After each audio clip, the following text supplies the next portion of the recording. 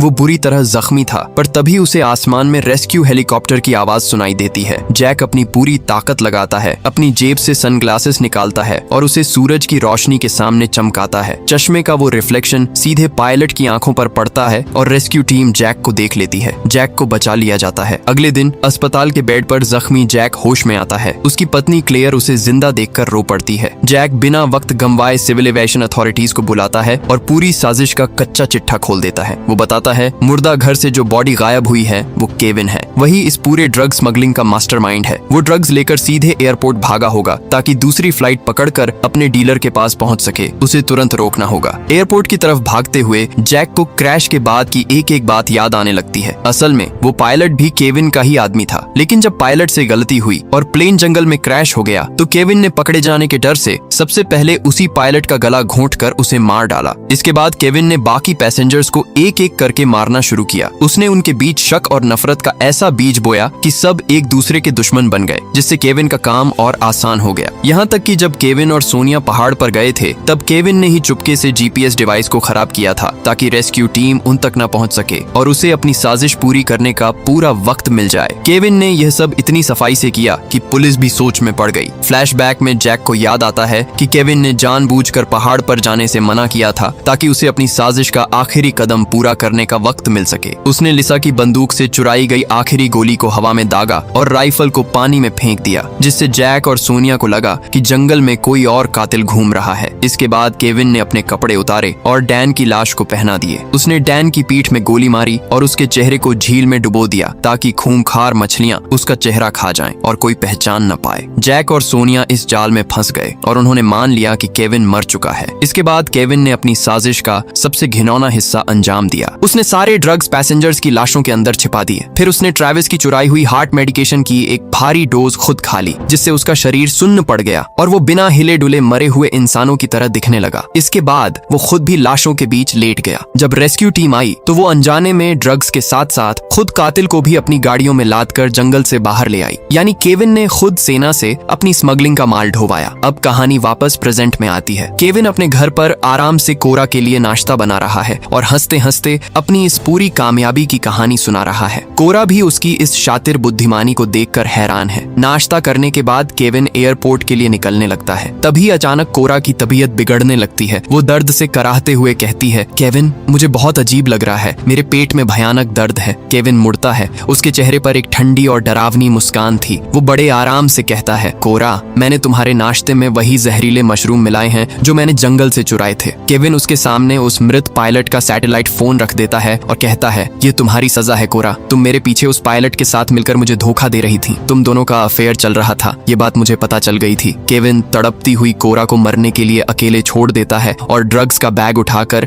Airport की तरफ भागता है। केविन एयरपोर्ट पहुंचता है, प्राइवेट प्लेन में बैठता है और प्लेन रनवे पर दौड़ने लगता है। उसे लगता है कि वो जीत गया, लेकिन तभी विंडशील्ड से उसे सामने रनवे पर जैक भागता हुआ दिखाई देता है। जैक जिंदा है और हाथ में बंदूक लिए प्लेन की तरफ दौड़ रहा है। केविन घबरा जाता है। वो जैक के पहुंचने से पहले ही प्लेन को हवा में टेक ऑफ करवा देता है, लेकिन जैक वो नीचे से ही प्लेन पर अंधाधुंध गोलियां चला देता है। आसमान में पहुंचकर केविन पीछे रखे करोड़ों के ड्रग्स को देखता है और मुस्कुराता है कि चलो आखिरकार वो बच निकला। लेकिन तभी उसकी नजर डैशबोर्ड पर पड़ती है। फ्यूल तेजी से लीक हो रहा था। जैक की चलाई एक गोली सीधे प्लेन के फ्यूल टैंक में जा लगी थी। केविन के चेहरे की हवाइयां उड़ जाती हैं। मुस्कान की जगह खौफ ले लेता है। प्लेन का इंजन बंद हो जाता है। वो आसमान में डगमगाने लगता है और कंट्रोल खोकर सीधे नीचे गिरने लगता है और केविन का प्लेन ठीक उसी खूंखार और रहस्यमयी जंगल में जाकर क्रैश होता है जहां पहला प्लेन क्रैश हुआ था। केविन उसी नरक में वापस समा जाता है जहां उसने मासूमों का खून बहाया था। तो ये था इस वेब सीरीज की पूरी कहानी। अगर वीडियो अच्छी लगी हो तो चैनल को सब्सक्राइब करना मत भूलना। मिलते हैं अलाइव ज़ॉम्बीज़ मूवी एक्सप्लेन के साथ।